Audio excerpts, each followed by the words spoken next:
तृतीय वर्ष विज्ञान के छात्रों का एक बार पुनः स्वागत है। प्रिय छात्रों, जैसा कि हमने शुरुआत के 2 लेक्चर में स्पेक्ट्रोस्कोपी के इंट्रोडक्शन के बारे में जानकारी प्राप्त करी थी और ये बात ये थी कि किस प्रकार से किसी कंपाउंड का स्पेक्ट्रम लिया जाता है। एक स्पेक्ट्रोमीटर है हमारा इक्विपमेंट और उसके अंदर 3 मुख्य पार्ट होते हैं उसके, जहाँ हम रेडिएशन सोर्स है, सैंपल है और हमारा फाइनल जो आउटकम है वो स्पेक्ट्रम नज़र आता है। इलेक्ट्रोमैग्नेटिक रेडिएशंस के बारे में यहाँ पर हमने आपको जानकारी प्रदान की थी पिछले 2 लेक्चर के अंदर, और उनके डेली लाइफ यूजेस के बारे में भी आपको जानकारी उस समय आपको यहाँ पर प्रदान करी थी। प्रिय छात्रों, आज के इस लेक्चर में हम स्पेक्ट्रोस्कोपी के संदर्भ में आगे की जानकारी प्राप्त करेंगे कि क्या इसके सिद्धांत है और किस प्रकार से एक स्पेक्ट्रम प्राप्त होता है। तो जैसा कि आप यहाँ इस स्लाइड में देख सकते हैं कि हमारा जो सैंपल है वो अपनी ऊर्जा के द्वारा किसी न किसी ऊर्जा स्तर में यदि उपस्थित है, यानी कि कोई भी एक अणु है या हमारा पदार्थ है कोई भी है, तो उसके अंदर उसकी अपने स्वयं की जो ऊर्जा होती है वो निश्चित रूप से एनर्जी क्वांटाइज होती है। तो एक ऊर्जा स्तर में यदि वो है तो वो ऊर्जा का अवशोषण करके उच्च ऊर्जा स्तर में चला जाता है, जहाँ से कि वो ऊर्जा को वापस इमिट करके ग्राउंड स्टेट के अंदर लौट आता है। तो चाहे आप अवशोषण के समय या उत्सर्जन के समय यदि हम स्पेक्ट्रोमीटर को रन करके डिटेक्टर के माध्यम से स्पेक्ट्रम प्राप्त करें तो उस आधार पर हमें एब्जॉर्प्शन और इमिशन स्पेक्ट्रम प्राप्त होते हैं। यानी कि अवशोषण स्पेक्ट्रम और उत्सर्जन स्पेक्ट्रम क्या है कि ऊर्जा अवशोषण के दौरान निम्न ऊर्जा स्तर से उच्च ऊर्जा स्तर पर जाने के समय यदि हम स्पेक्ट्रोमीटर रन करके स्पेक्ट्रम प्राप्त करते हैं तो वो अवशोषण स्पेक्ट्रम कहलाता है। और उत्सर्जन स्पेक्ट्रम क्या है कि जब अणु अपनी उत्तेजित अवस्था में होता है और वहां से जब वो निम्न ऊर्जा स्तर पर विकिरणों के ह्रास के द्वारा, यानी कि रेडिएटिव प्रोसेस के द्वारा ग्राउंड स्टेट के अंदर यदि आता है तो उस समय वो उत्सर्जन स्पेक्ट्रम की प्राप्ति होती है। किसी भी प्रकार की स्पेक्ट्रोस्कोपी को एक्सपीरियंस करने के लिए या समझने के लिए या स्पेक्ट्रम आने के लिए जो एक सिंपल कंडीशन है वो ये कंडीशन है कि there has to be a transition, अर्थात किसी न किसी प्रकार का एक संक्रमण होना चाहिए। यानी कि ऊर्जा का अवशोषण के पश्चात अणु को निम्न ऊर्जा स्तर से उच्च ऊर्जा स्तर में जाना अनिवार्य है। इसे हम कहते हैं संक्रमण। और इस संक्रमण को होने की एकमात्र जो शर्त है वो क्या शर्त है कि इन दो ऊर्जा स्तरों के बीच का जो ऊर्जा अंतराल है E2 माइनस E1, ये जो ऊर्जा है वो इस आने वाले विकिरण की ऊर्जा के बराबर होनी चाहिए। इसे हम स्पेक्ट्रोस्कोपी की टर्म में कहते हैं एनर्जी रेजोनेंस। अर्थात कुल मिलाकर के एक स्पेक्ट्रम की प्राप्ति के लिए 2 महत्वपूर्ण शर्तें हुई कि ऊर्जा के अवशोषण से एक संक्रमण होना चाहिए, और वो संक्रमण किस कंडीशन में होगा, जबकि एनर्जी रेजोनेंस होगा, अर्थात उन 2 ऊर्जा स्तरों के मध्य का ऊर्जा अंतर आने वाली विकिरण के ऊर्जा के बराबर होगा, तभी वो संक्रमण होगा, अन्यथा नहीं होगा। कम ऊर्जा या अधिक ऊर्जा पर भी संभव नहीं है। इसी प्रकार से यदि अणु उच्च ऊर्जा स्तर पर मौजूद है तो वो उच्च ऊर्जा स्तर से निम्न ऊर्जा स्तर पर यदि आता है तो वो इतनी ही ऊर्जा वाली विकिरणीय ऊर्जा का ह्रास करता है तो भी वह उसी परिस्थिति में आता है। ये अवशोषण के दौरान है तो ये उत्सर्जन के दौरान है। यहाँ हम बात करेंगे कि हमारा जो फाइनल आउटकम है स्पेक्ट्रम, वो स्पेक्ट्रम किस प्रकार से प्राप्त होता है या उसे हम कैसे समझें। प्रिय छात्रों, आपका स्पेक्ट्रम चाहे अवशोषण हो या एमिशन, वो मुख्य रूप से ब्रॉडली यदि उसकी कैटेगरी है तो वो 2 प्रकार की है, या तो वो कंटिन्यूस स्पेक्ट्रम होगा या डिसकंटिन्यूस होगा। कंटिन्यूस स्पेक्ट्रम का मतलब है कि जब रिकॉर्डर का जो पेन है वो ग्राफ पेपर के ऊपर कंटिन्यूस चलता जाता है, उसमें कहीं डिसकंटिन्यूटी नहीं आती, असततता नहीं आती, तो वो कंटिन्यूस स्पेक्ट्रम कहलाता है। जबकि यहाँ पर आप देख रहे हैं कि ये डिसकंटिन्यूटी है, यानी कि पीक्स बन रहे हैं, ट्रफ्स बन रहे हैं, तो ये डिसकंटिन्यूस स्पेक्ट्रम। अर्थात आपका स्पेक्ट्रम ब्रॉडली दो तरह का हो सकता है, या तो कंटिन्यूस होगा या डिसकंटिन्यूस होगा। अब आगे कंटिन्यूस का कोई क्लासिफिकेशन नहीं है, लेकिन डिसकंटिन्यूस स्पेक्ट्रम आपका वो तीन प्रकार की मुख्य श्रेणियों में आता है, मुख्य कैटेगरी है। या तो वो रेखीय स्पेक्ट्रम हो सकता है, या पीक हो सकता है, या बैंड हो सकता है।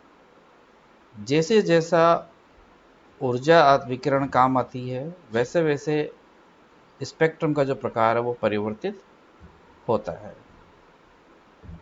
Atomic and molecular spectrum. अब ये यहीं पर ही इस चीज़ को समझ लेना आवश्यक है कि ये लाइन स्पेक्ट्रम क्या है, और पीक स्पेक्ट्रम क्या है, और बैंड स्पेक्ट्रम क्या है। रेखीय स्पेक्ट्रम का मतलब ये है कि जब किसी अणु में जो संक्रमण होने वाली दो ऊर्जा स्तर है, उनके मध्य अलग अलग लेवल पर अलग अलग ऊर्जा अंतर है, जिनका कि आपस में ओवरलैपिंग नहीं होता, इसलिए हमें वो रेखाएं स्पष्ट एक दूसरे से नजर आती है। लेकिन जब संक्रमण करने वाले दो ऊर्जा स्तरों के बीच का ऊर्जा अंतराल इतना कम हो जाता है कि एक रेखा से दूसरी रेखा का एक दूसरे के ऊपर ओवरलैपिंग होना शुरू हो जाता है, तो कुछ रेखाएं आपस में मिलकर के एक प्रकार का पीक बना लेती हैं। और जब ये ओवरलैपिंग इतना अधिक हो जाता है कि इनमें डिस्क्रिमिनेशन करना मुश्किल हो जाता है, तो ये एक बड़े बैंड का रूप ले लेती है। तो यदि हम इसी बैंड स्पेक्ट्रम को किसी सुपर फाइन स्पेक्ट्रोमीटर या हाइपर फाइन स्पेक्ट्रोमीटर या हाई रिजोल्यूशन वाले स्पेक्ट्रोमीटर में यदि देखें, तो वो इस प्रकार के पीक्स और लाइंस में विभक्त होता हुआ आपको नजर आएगा। इसका क्या कारण है, ये आपको नेक्स्ट जो आगे की स्लाइड्स हैं वहां पर समझ में आ जाएगा। नेक्स्ट है एटॉमिक एंड मॉलिक्यूलर स्पेक्ट्रम, यानी कि परमाणुवीय और आणविक स्पेक्ट्रम।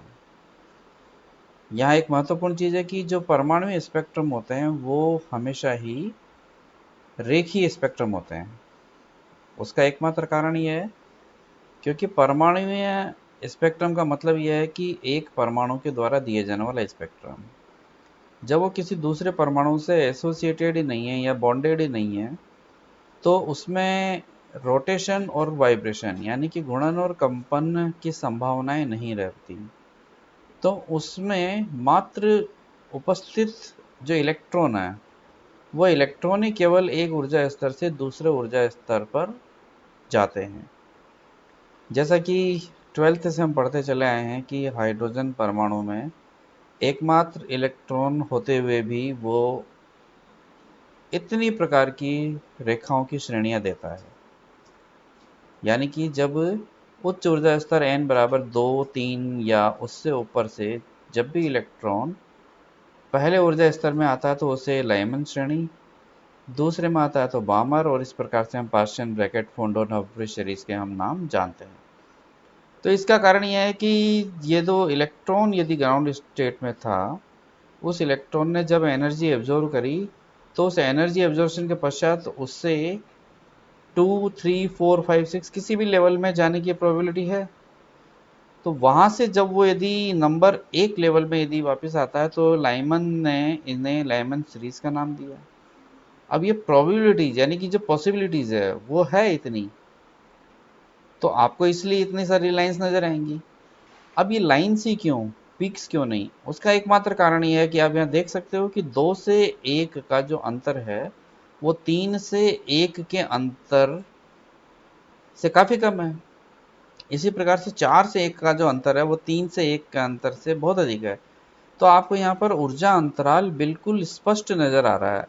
अर्थात एक संक्रमण से प्राप्त होने वाली रेखा दूसरे संक्रमण से प्राप्त होने वाली रेखा से बिल्कुल अलग ऊर्जा पर प्राप्त होती है, अलग आवृत्ति पर प्राप्त होती है। इसीलिए यहाँ पर ओवरलैपिंग संभव नहीं है और ये रेखाओं के रूप में ही प्राप्त होता है।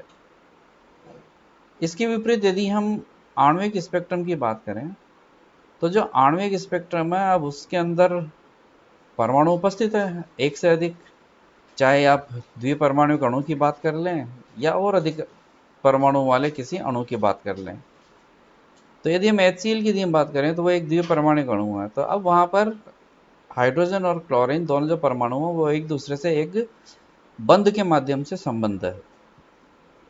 तो उस बंध के माध्यम से संबंधित होने से वहां पर उनमें रोटेशनल स्पेक्ट्रम और वाइब्रेशनल स्पेक्ट्रम की पॉसिबिलिटीज भी होना संभव हो गई। तो रोटेशनल स्पेक्ट्रम हुआ, वाइब्रेशनल स्पेक्ट्रम हुआ, तो उनकी वजह से जो संक्रमण की रेखाएं प्राप्त होती हैं वो रेखाएं आपस में ओवरलैपिंग होती चली जाती हैं।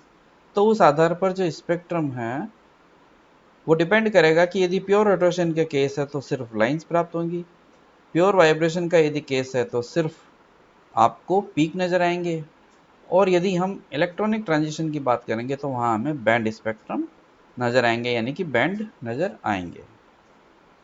तो ये जानना महत्वपूर्ण है यहाँ पर कि क्यों एटॉमिक स्पेक्ट्रम जो है वो सिर्फ रेखीय होते हैं।